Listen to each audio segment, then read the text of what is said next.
Ladies and gentlemen, welcome to the Morning Hustle, man. This dude has been with us, man, for, it seems like our whole entire childhoods, and now we're adults now. He's still doing amazing things. You know about a lot of things, but listen, today we talk about something super serious.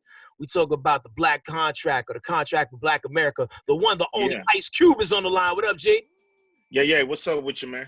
Yo, everything is everything. First and foremost, shout out to everything you contributed to us in every other space of entertainment. But what we're dealing with right now is more important than anything ever. And it's the upcoming election and the things that we're trying to see changed. And when I got your whole contract with Black America, I was going through it. And I'm like, this is a lot. But you know what? It needs to be. You know what I mean? This is something that you should be able to look over, just glance through and, and just pick apart, man. So what made you decide to put this together and why? Well, it's needed. We needed a jump off.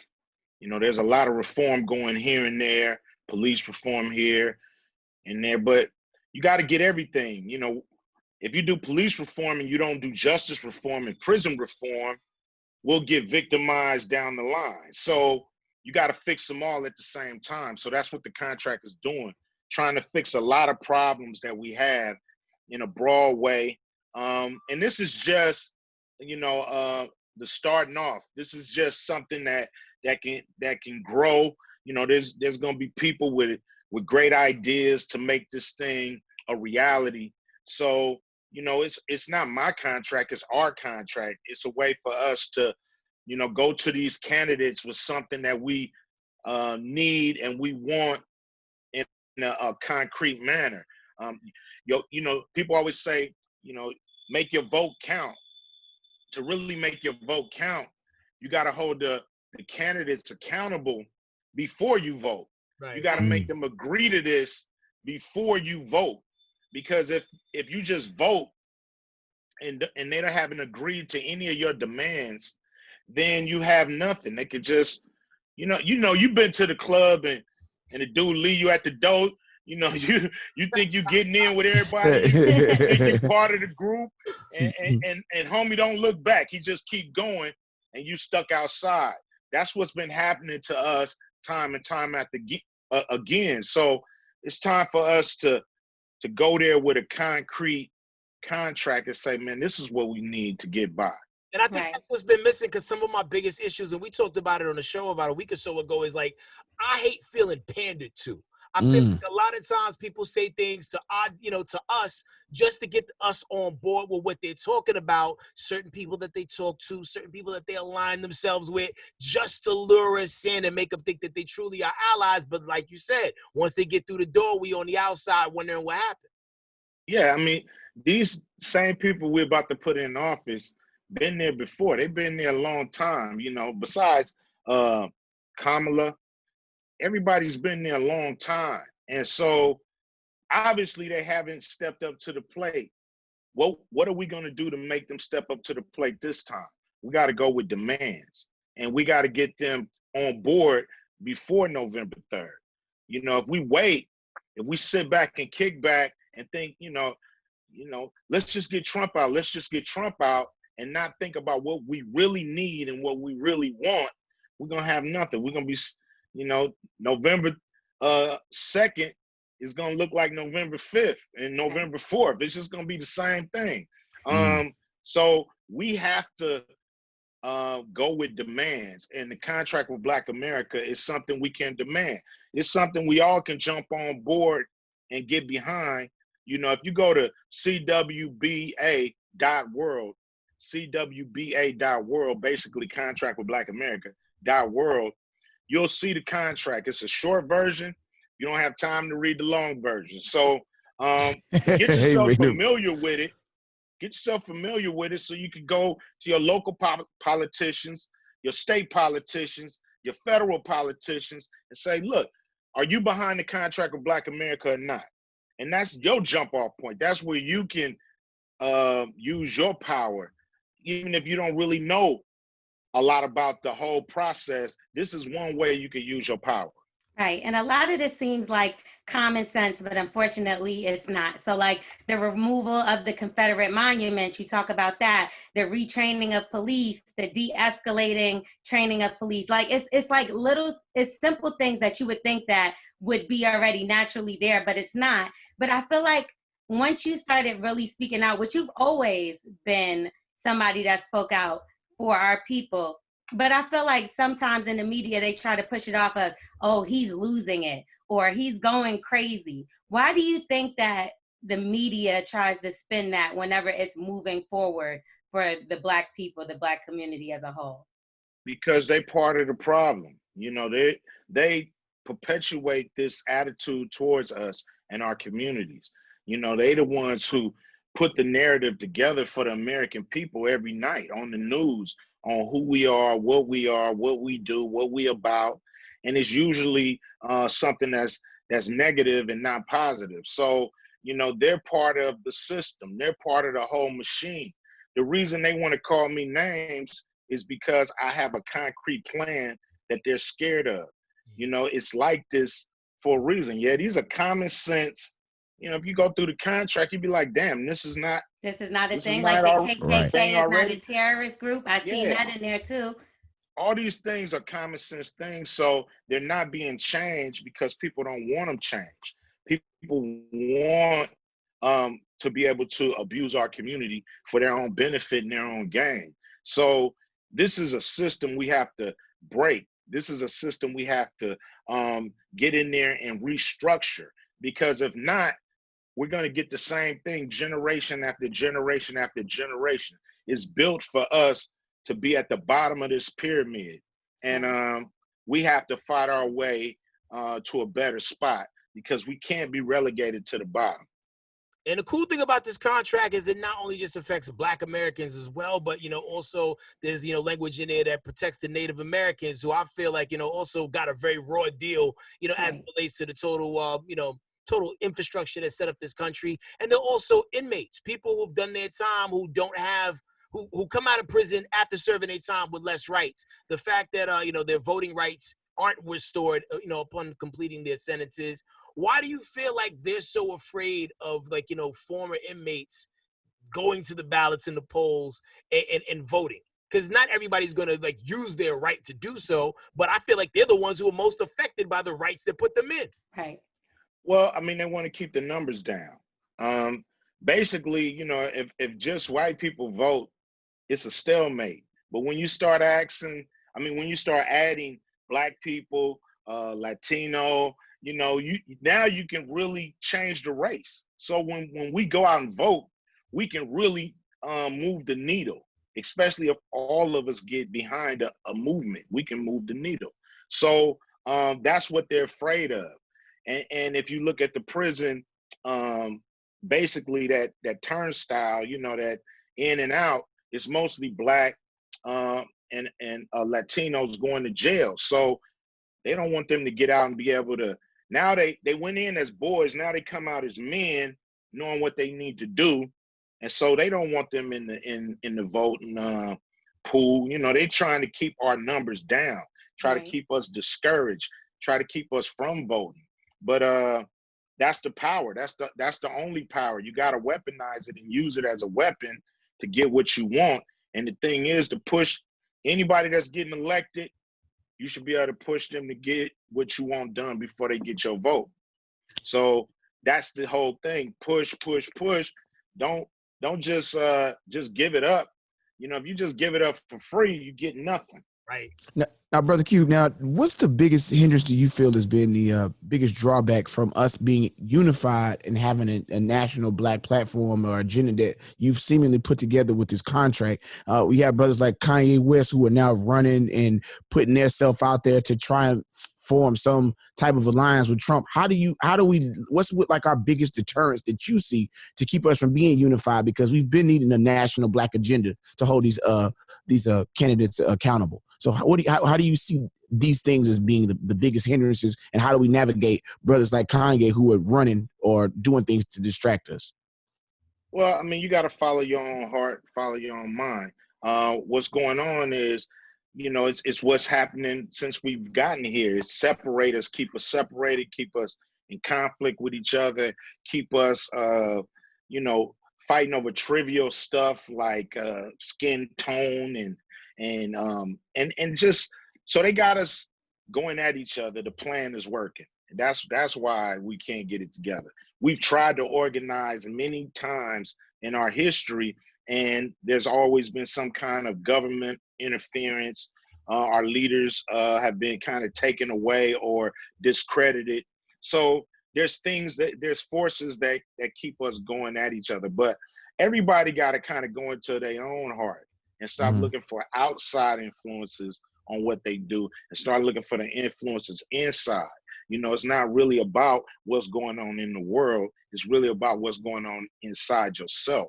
So, you know, we got to get more in tune with who we are, and then we can make our own decisions. And these tricks, these little games that they're playing won't affect us as much. So, you know, the whole thing is you got to be able to clear the noise and understand what's at stake and what's best for you and your family.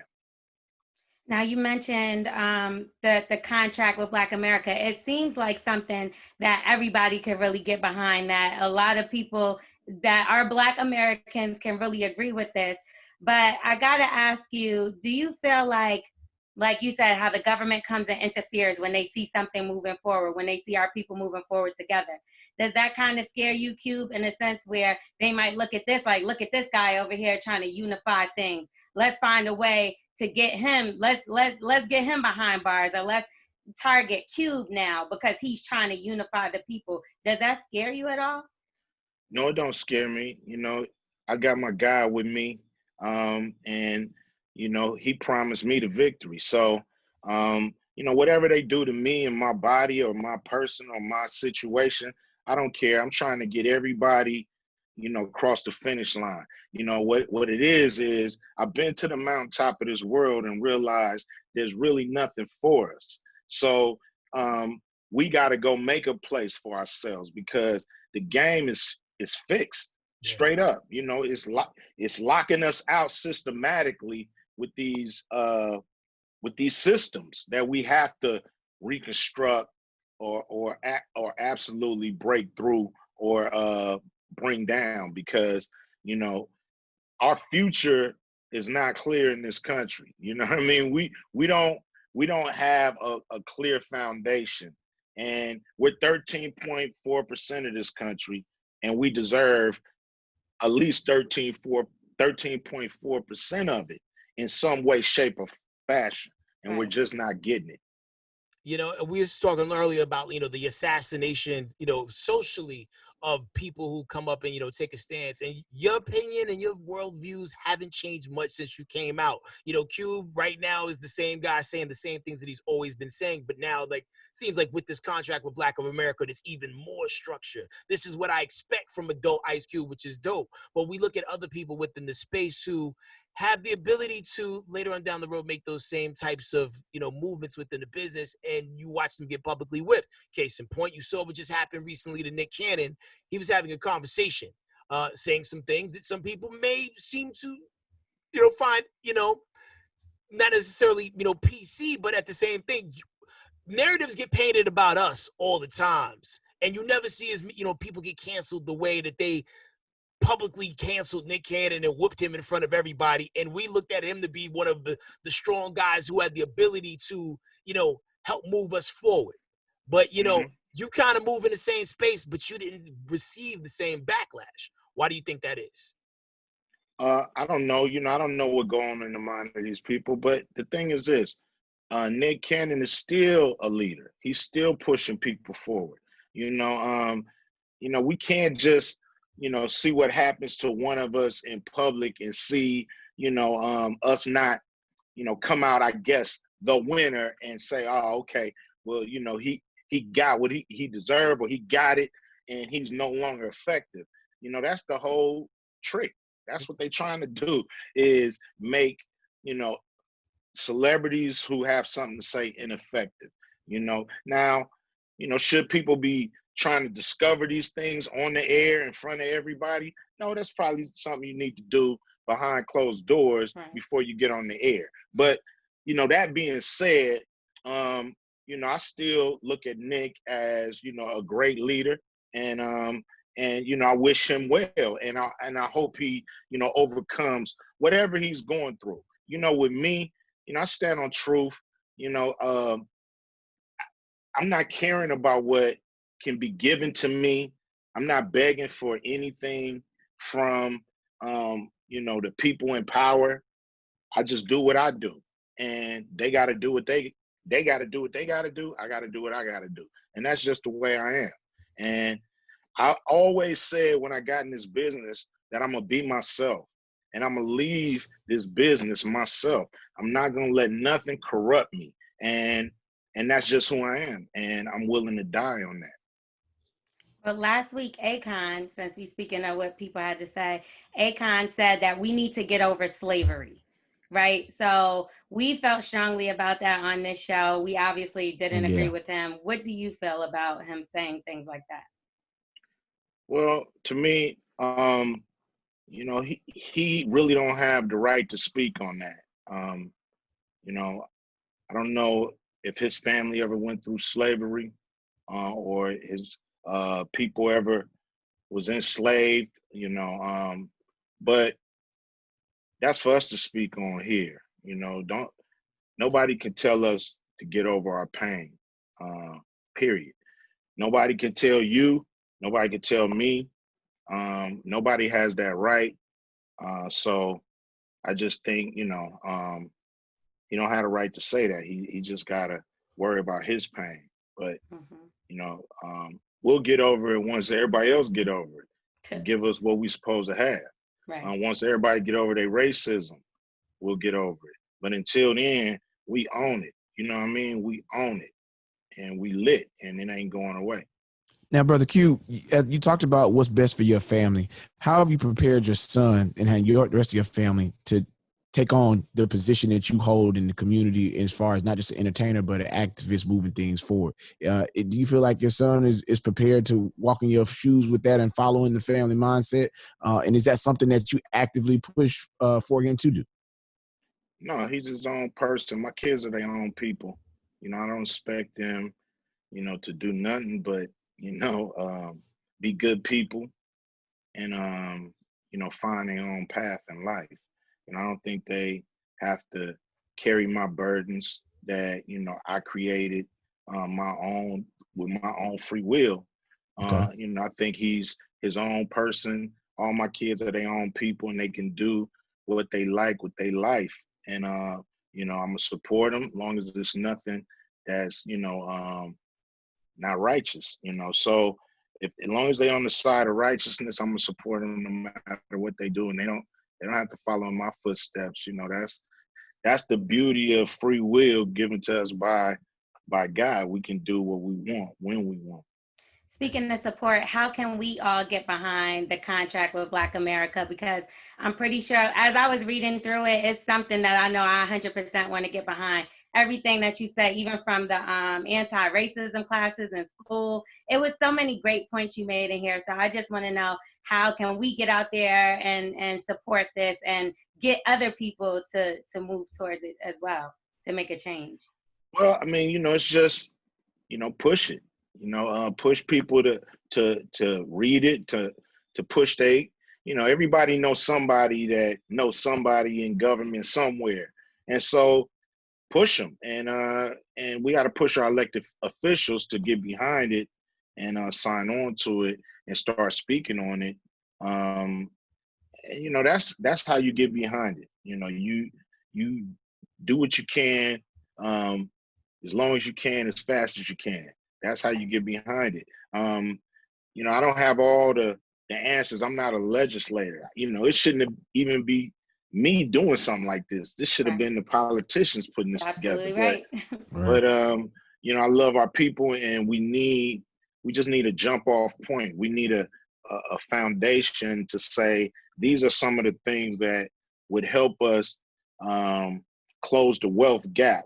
If you don't understand, the wealth gap is generational, meaning, a white person, if they had $1, a Black person's worth 10 cents. put it that way. So Right. every dollar a white person is worth, a black person is worth 10 cents. Now that gotta close. It's not getting smaller, it's getting wider. And it's systematically. It's not because we haven't worked hard or we're not educated or we haven't put ourselves up by the bootstraps.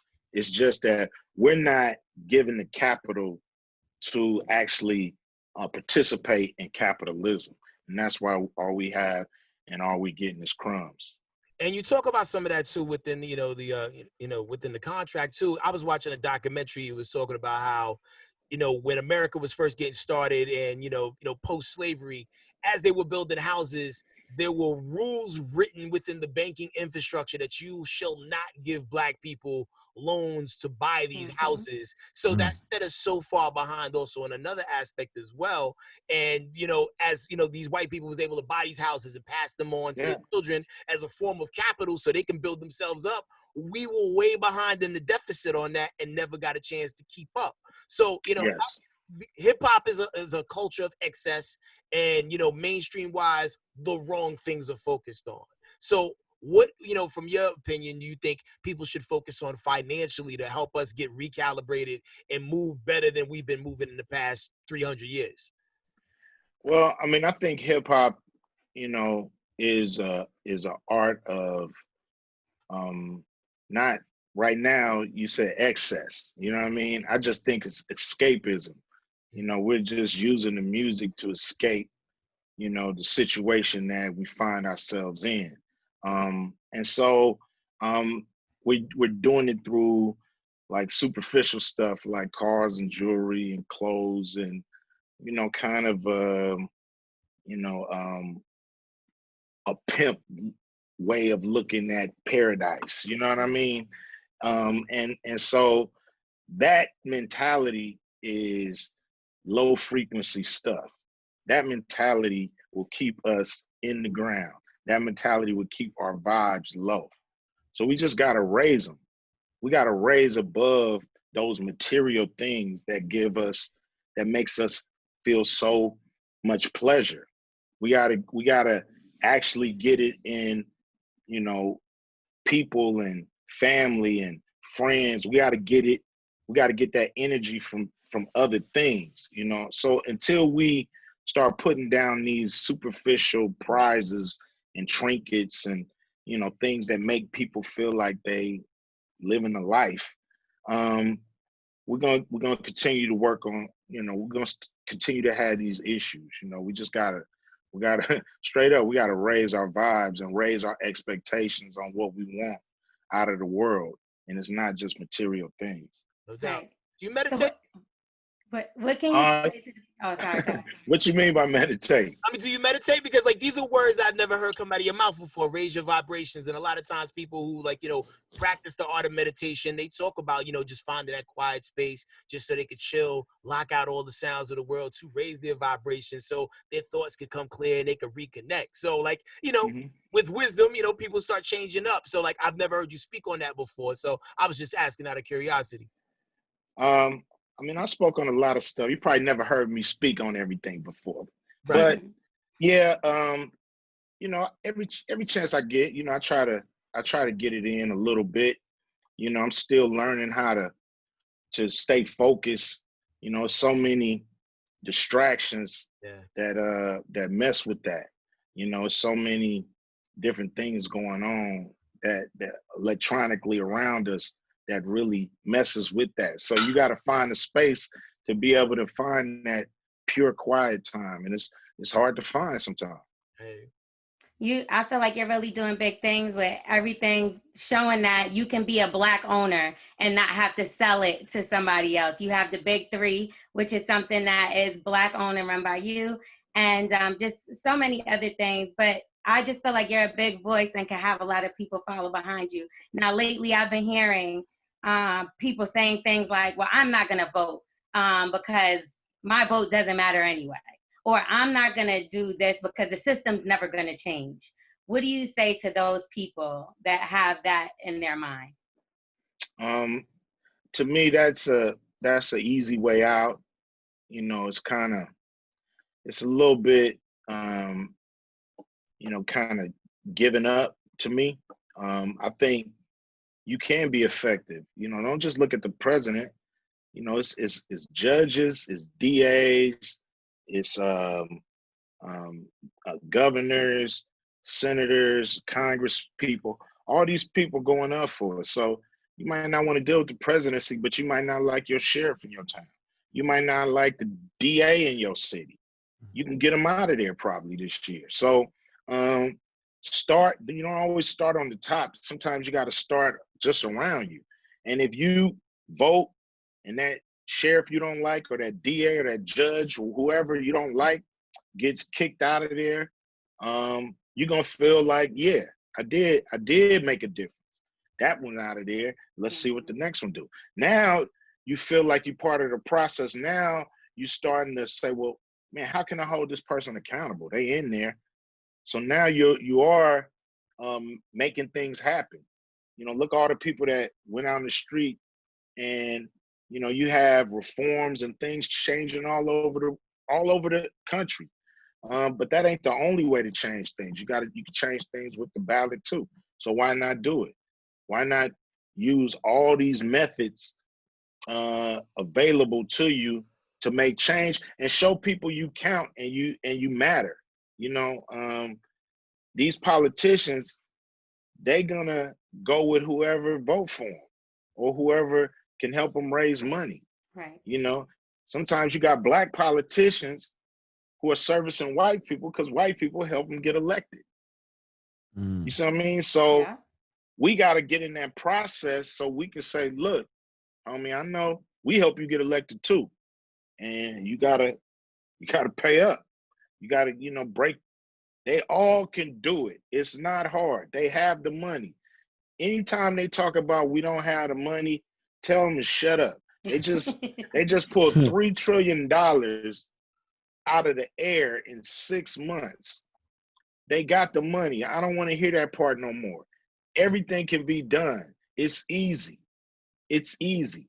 So got to push them. They're not going to do it unless you make them have what's called political will. Everything I wrote in that contract, they know all that stuff is good stuff that could help us. They know that. It's not nothing new. I didn't come up with some, brand new theory. Yeah, it's They not. don't have the political will to do it. Yeah. Nobody's making them do it. Nobody's saying, if you don't do it, your ass is out of here. That's true. And we got to do that in mass numbers to be able to really be effective and get everything we want. But see, It's going to take time. But you were saying earlier, Cube, like you don't know why it takes a person like you to come through and put something like this together, but why not? Because the thing is, you have a lot of people who are career politicians and, they in there, they playing the game. I really feel like to get that effective change that we need, you need people who really know what people are going through to put these things together. There's nothing in here that I saw that didn't make sense. Right. I was actually shocked that some of these things weren't already in effect. Like, Exactly. why isn't the KKK labeled as a terrorist organization, and why are prisons allowed to be privatized? It seems like there is it doesn't make sense. Because it's a game, it's funneling us to prison, from school to prison, nothing in between. So it's that system. They're making money off of it. So they don't want to stop it. Once slavery ended, we went from being from being profitable to being a liability. So once we became a liability, they had to figure a way to make us profitable again. And the prison system is the way, is throw them in prison, use their labor, and get the goods for cheap labor, and sell them back to the same people, and then figure out a way to throw them in prison for buying it. So it's this crazy system that we have to break, that they don't want to break, or they would have broke it. We got to break it. You know what I mean? So the way you break it is threaten politicians that we're gonna not elect you, because all they want to do is stay in office. All they want to do is stay in office. That's it. Because they have so much power in office, they allocate so much money to all their people and their folks That's where they want to stay. That's why, you see these candidates spend $1 billion for a $250,000 job. It's because all the money they get to move around. Yeah. And so moving on to us some. Right. We're being etched out of the equation, and we like, yo, move some of that over here. Even government jobs. Now, we pay all these taxes. With 13.4% of the country, we don't even get 13.4% of government jobs. But our tax money pay for those jobs. That's Our crazy. tax money just gave billionaires, they bailed out all these companies, and 42% of Black companies went under. No bailout. Right. But those trillions are ours. That's some of our money too, that we put into the kitty. So, generations will have to pay for down the road. So it's a game that we gotta either be a part of, or turn over the table. Yeah, there was like a very popular burger joint that got like money for the bailout, and it's like, yo, this isn't a small business. They're franchised and have tons of companies all across the country. Meanwhile, I know a lot of mom and pop shops that had to shut down, and we got to make the buck stop here. Now, Kanye got a bailout. It's two different things. It was a loan. It's called a PPP loan. Yeah. Mm-hmm. And that was a loan to small businesses only for payroll, so they can keep their employees and not fire them or lay them off. The money wasn't supposed to be used for nothing but that. So that's what Kanye got, and probably that burger joint. But I'm talking about real bailout, meaning, man, we can't make no money for the next 6 months. Give us the money we was gonna lose. Here. Meanwhile, the post office is poor. We like, yo, but all the rich get it. All the rich companies, the big companies, they get bailout, or they don't even pay taxes at all. At all. Just Trump clock ain't it. paid So- the tax yet. Amazon, the most They don't pay tax either. profitable company of all times, it seems now, they don't pay a lick of tax. Don't pay no taxes because they threaten, like, if you make us pay taxes, we're gonna move our company to Iceland, or whatever they Right. threaten. Right. They got Whatever they threaten. But all the big companies, they just suck, and they don't give nothing back. Ever. Money don't trickle down. It trickle up. Mm. Money trickles up. If you give money to the people at the bottom, they're gonna go buy something they need. And then what they need is probably gonna be made by somebody rich. So as soon as you get that money to them, it's gonna go right back up to the top. It don't trickle down. It trickles up, but they never let it get to the bottom. That's the problem. And this is why we at where we at, man. Yo, Cube, you're doing some phenomenal things out here in the space. I know there's a place to read the small version of the contract with Black America, but where can they go to read the long form joint with the diagram? Same place. Mhm. The same place. What's the site? Go to CWBA.world. And I know you were saying that me being in this space right now, it's our turn. We had our turn doing the industry stuff, but now it's our turn to step up and try to push our people forward. Not just the culture, but everybody, all of our people. It's time for us to step up and play that role. So, it's just my natural progression. Hey, yo, I love that we could talk to you for this long and not mention anything artistic, because there's that much depth to you, man. So, yo, you keep doing your thing. Shout out to everything you are. Shout out to everything you will continue to be as time goes by, man. There's very few living legends, and you happen to be one of them, man. So one time for the brother Ice Cube. Thank you so much for Thank you. bro. Yeah. I appreciate the morning hustle. Y'all get down, man. Keep doing what y'all doing too. Can't wait till you come to the city in real time, man. God bless, bro. Yeah. I'm gonna tell you that my mother want me to tell you she love you because she's obsessed with you, so I had to tell you. Tell her I said, hey, mama. I'm gonna tell her. Thank you. All right. Peace, Cube. Bye. Later. We are the morning hustle.